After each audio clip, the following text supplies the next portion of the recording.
Good afternoon, everyone, and welcome to a kind of a rain-soaked afternoon for Topic Time with Harrison Young, but in here it's always hot. We got another great guest. Before we get to him, we've got to read the underwriters. We've got a few tonight, not too many. Well, we got one new one. So we got Plimpton Cycles in Plimpton, great motorcycles, great service. We got a new one, EJ Auto Body Collision Center in Pembroke. We got Nickerson Auto Body in Kingston. We got Brian's Barbershop in Kingston, and we got good old Dave's Automotive in Hanson on Route 58. And I want to thank you guys very much. And on that note, we'll introduce the guest. This gentleman here, well, believe it or not, his name is Aunt Sylvia, not to be confused with someone's Aunt Sylvia. It's just Aunt, A-N-T, Sylvia, correct? Mark Anthony Sylvia. Mark Anthony Sylvia, but he goes by Aunt Sylvia. I love that. Yeah. Okay, Mark Anthony's like that's a character out of an ancient Egyptian Rome. story of history, correct? Yes, that's correct. I assume that were you named for that? No, I was named after the two saints. Named after who? By the two saints, Mark and Anthony. Mark and Anthony. Yeah. Didn't even know there were two saints named Mark and Anthony, but you learn something every day. Yep. And obviously everything happens for a reason. So, yes. Aunt, thanks for being on Topic Time tonight. Thank you for having me. So you're a musician and you have a biography coming out Yes. that you're kind of co-writing, and it's about you, correct? Yep, correct. Okay. Well, you're going to play us a little music. We're going to talk about your history, as I always do with all my guests. But before we start with that, I want to find out about the book. Tell me about the book, the name of the book, how it came to get. It's not done yet, correct? No, it's not done. It's in the process. It's in the process. We're looking at it being published in January. Okay. All right, it's only 3 months away. Right. The book is called The Bottom.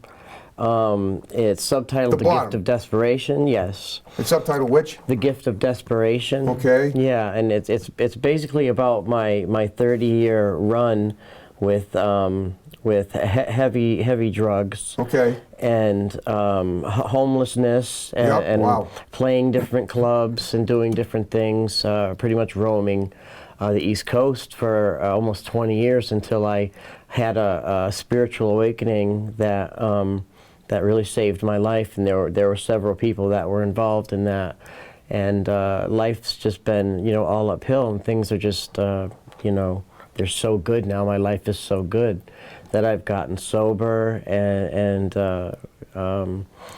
I met Robin P. Curry, who's the author of The Bottom, and basically I give her. It's a woman, right? Yeah, she's a woman. She's a published author.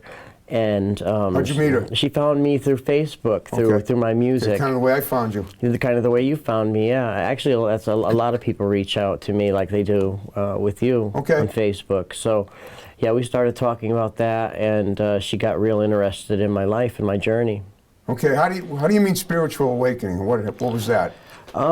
Basically, I died in an abandoned car in Providence. Really? Yeah. Wow. I died, and when I came to, there were some people there that really cared about me, and I didn't know that I was lovable or anything like that. Well, hold up a second. You said you died. When you said you crossed over. Now I had a similar experience myself in 1979.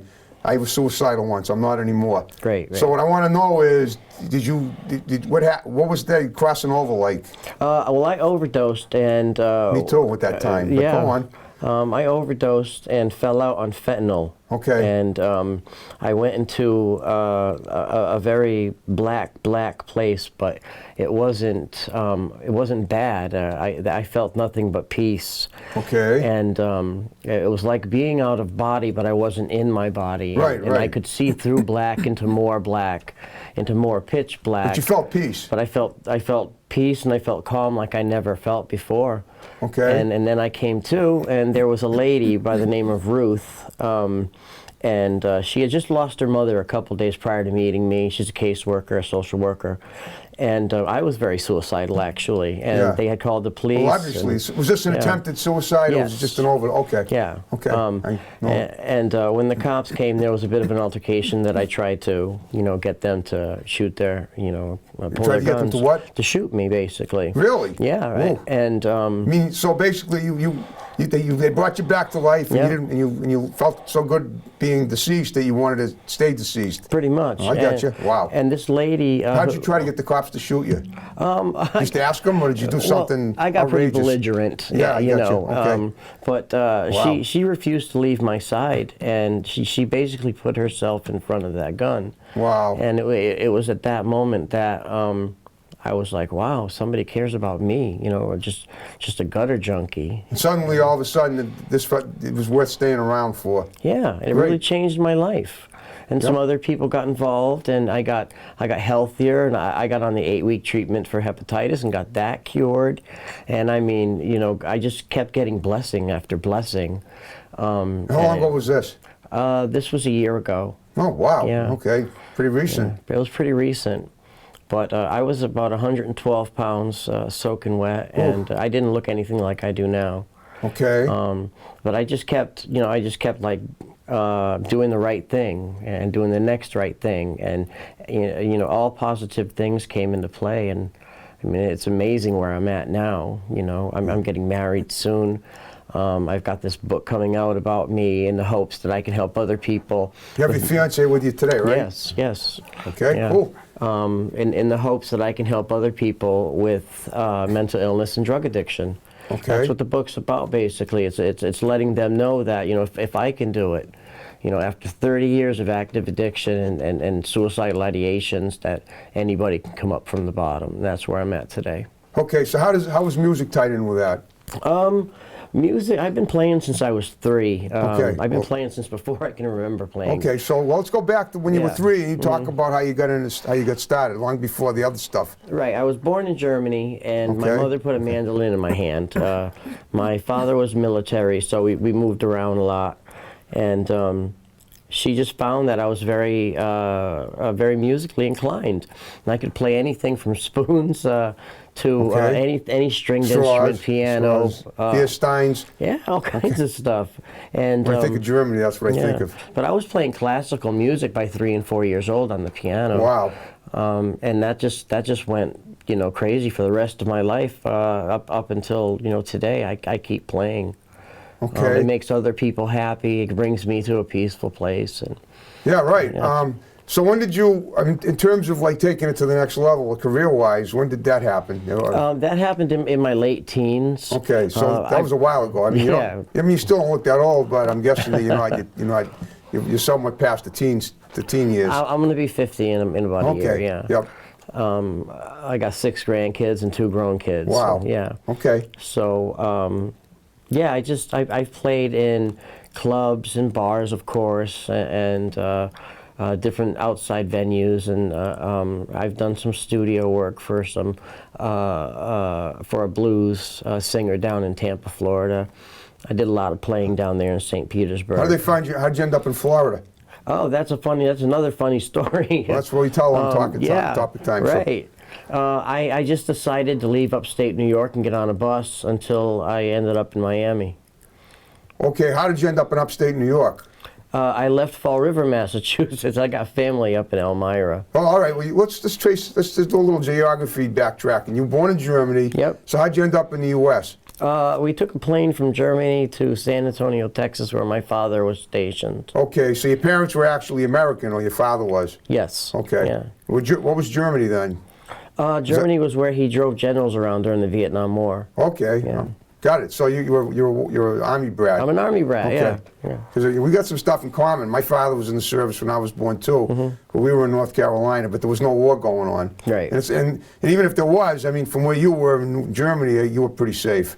Because the war was in Vietnam, not Yes. Germany. Correct. Yeah. Okay. All right. What was it? Dusseldorf? Is that what the base was in Germany? Frankfurt. Frankfurt, okay. Yeah, All the right. Air Force Base. Okay. Are you fluent in German or? No, I'm not. Okay. I'm barely fluent in English. Yeah, right. Okay. So, but it sounds to me like you had some fun even as a kid, just learning music, and it took it into your teen years. Yeah. And so, when you were a teenager, did you do anything with bands? As kids will often form bands, and just jam and just show what they got to the world. Yeah. Did you do any of that stuff? We did that. We did hardcore music back in the late 80s and the early 90s. Heavy metal. Yeah, well, yeah, it was kind of heavy metal, kind of punk rock. Okay. It was a lot of fun. We played for friends. We played in garages, you know, a couple little venues, but we never really got noticed by too many people other than local. But it was a lot of fun, you know. Then things just started getting really bad as my addiction got worse. I see. Do you think that music was part of your addiction? Because I know they say that, you know, music and drugs and music kind of go together.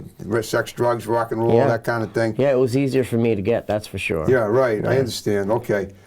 Well, and then, you know, so basically you did a huge 180 in your life. Okay. Well, I'll tell you what, you got your hand on your guitar. Why don't you play something original and we'll talk about it. You want to name the title or just? No, I just been working on this actually. Okay. I kind of get my fingers going on it, but I don't know, it's kind of a neat little piece, but.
Excuse me, I kind of got a little cold going on, but.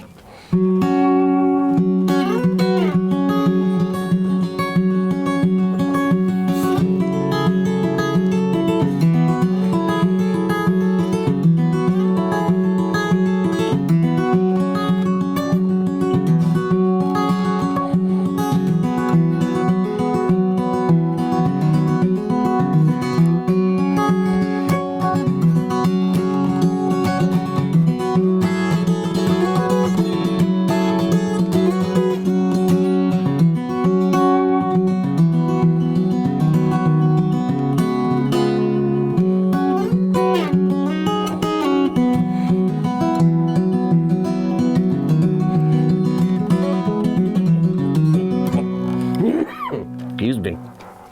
Okay. Are those two different songs you just did? Yeah, just kind of little things I get my fingers Okay. kind of warmed up, but yeah, I just kind of do like kind of blues and you know Sounds great. different styles kind of mixed together. Okay. Do you sing at all or just? I sing a little at home. Okay. So mostly just instrumental. Yeah. Okay, that's fine. It sounds great. Okay, well, you obviously, now, it sounds to me like as a child, you know how to strum. Yes. That's with the mandolin. Yeah. Well, I got into finger picking when I met a sergeant in the Army. He was a recruiter at the time, and he played the guitar backwards, upside down, like Albert King does. And I was just blown away at his style. But he always finger picked, so he got me into using my fingers. Plus, I did a lot of like damage to my arms. How so? From self-harm. Oh. I had that issue back then too. Right, right. So I got a lot of damage to my arms. So it was easier for me to finger pick than it was to strum and use a pick because I would always drop it, you know.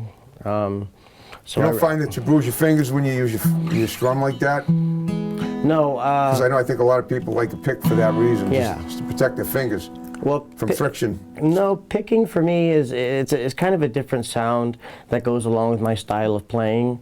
Okay. Yeah, because I can hit multiple notes and play like chords and leads at the same time. So.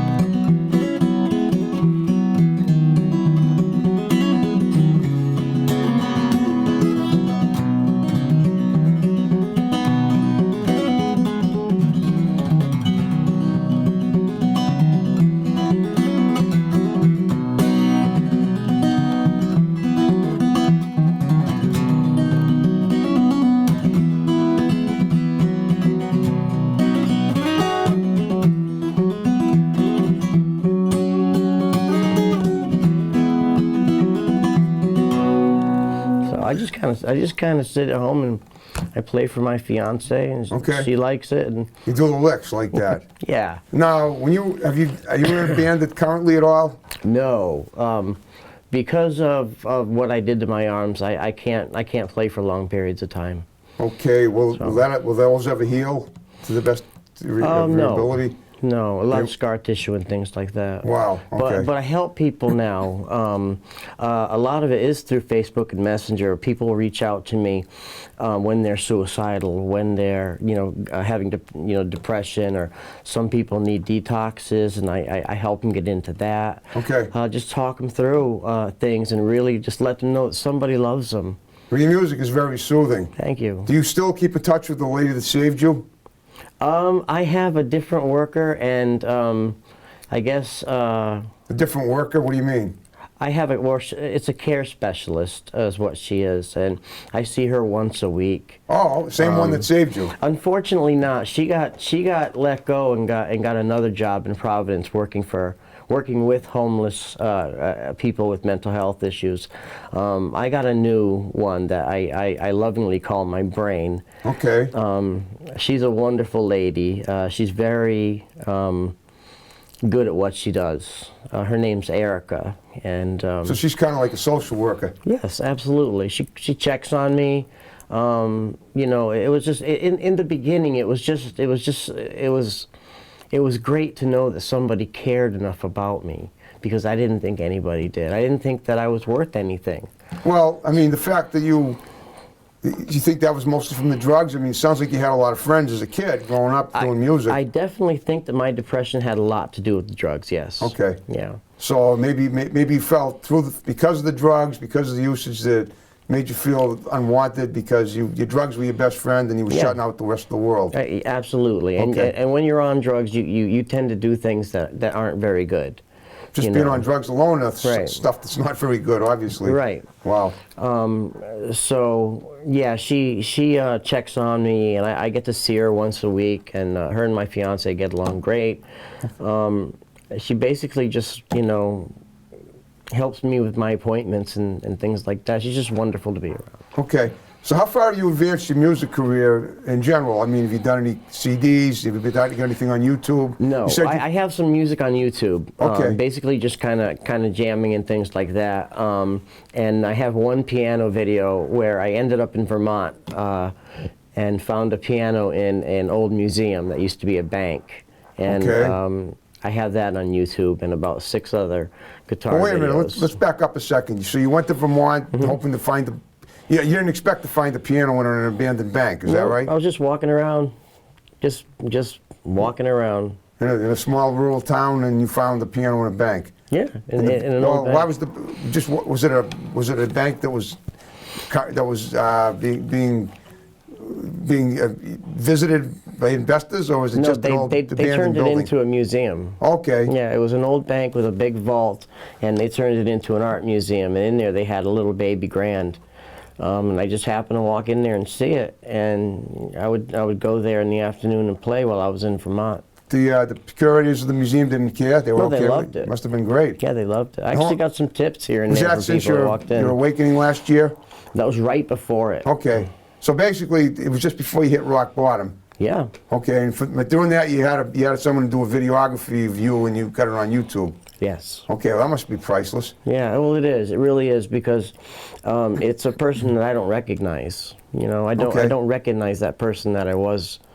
Like when I look in the mirror now, I see somebody that is respectable and trusted and loving and kind, and I'm not the person that I was before.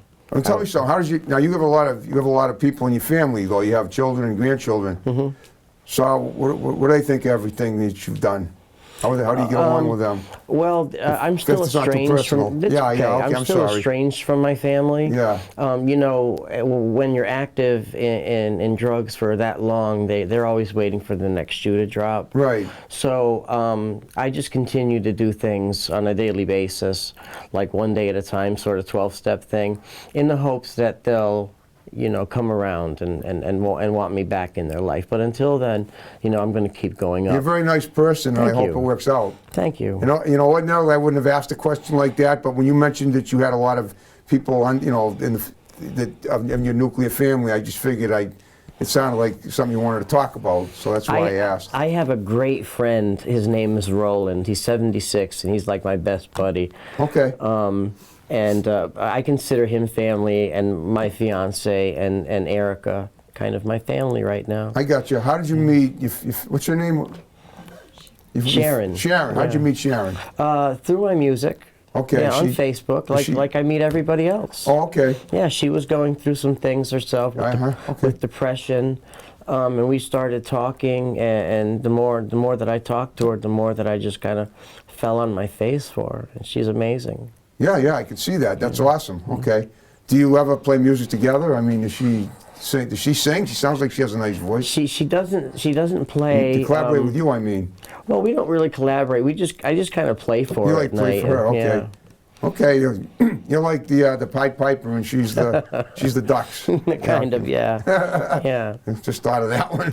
Okay, well that's great. I mean, okay, so what does the future look like for you now? You seem like you got your path in the straight and narrow. Yeah. What are you planning on doing in the next? I mean, it's hard to believe, but the holidays are coming up. Yep. I assume it's going to be a pretty good season for you, based on what you're telling me. Yeah, it's going to be amazing. I do things one day at a time. I don't like to look too far Yeah, I into the understand. You future. don't want to look too far ahead. But I have like goals that I wanna be a counselor, a Okay. social worker like Ruth was and Erica is.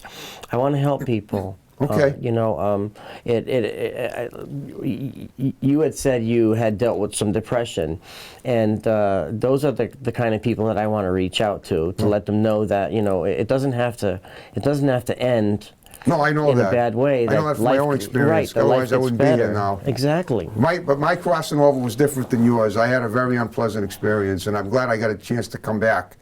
On the other hand, I mean, the fact that you told me that it was so peaceful for you leads me to believe there's hope for all of us at some point. I believe in hope. Yeah. Yeah, right. I mean, let's face it. If you can't look forward to the afterlife, what else have you got? I'm not saying that life isn't important as we live it. Yeah. But so at some point, we're all going to move on. And as long as we're on the subject, this is the way I figure it.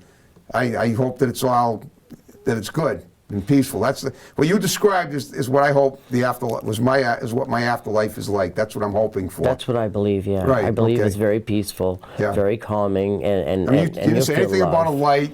A lot of people say they There went was to a no light. lights. It was complete pitch black. Right. And what I But a recall peaceful was peach. It wasn't the kind of it was a euphoric black. It wasn't a scary black. no, It's not scary at black. all. Okay. Not at all. Right. And I've met one other person with this experience. Well, now you've met two, except mine was a little different, but that's fine. No, I believe that we all go before the man, but I believe that we're going to experience love and peace that like we've never It's experienced true. before. And I also that's what believe that felt. everything we do in life, we all have a mission in life, and we're going to get it done before we leave.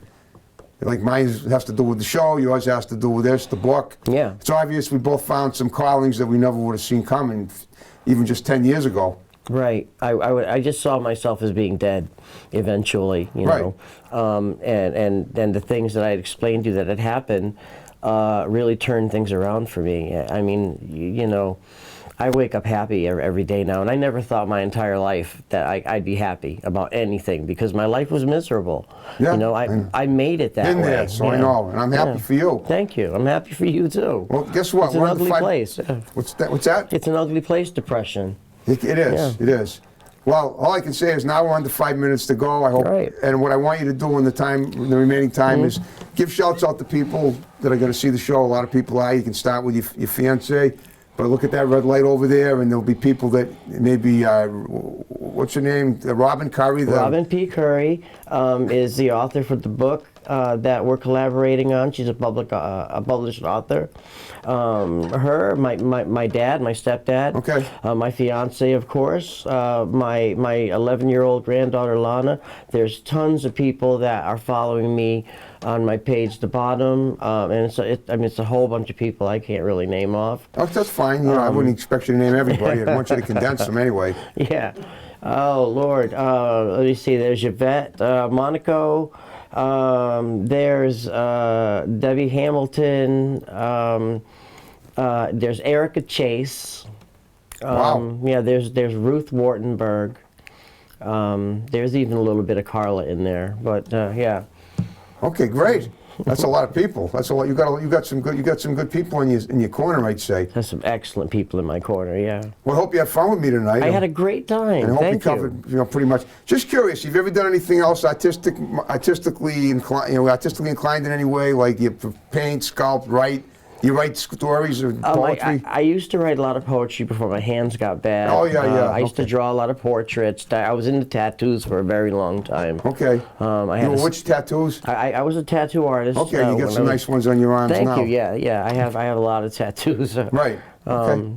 Yeah. Life's been quite the journey. It has been. It always is. Yeah. Okay, well, I just want you to know you were a great guest. You're very inspirational. Thank you. And my hunch is that it isn't just me that'll be inspired by this show. I think a lot of people will be. And it's always great when I have a guest that can do that for my audience. Everything happens for a reason. Everything happens for a reason. Don't I always say that just about every show?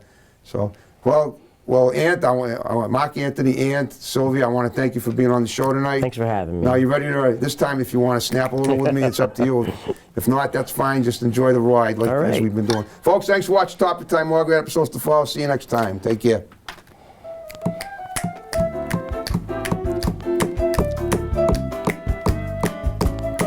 Good rhythm. Thanks, Harrison. You got it. Thank you.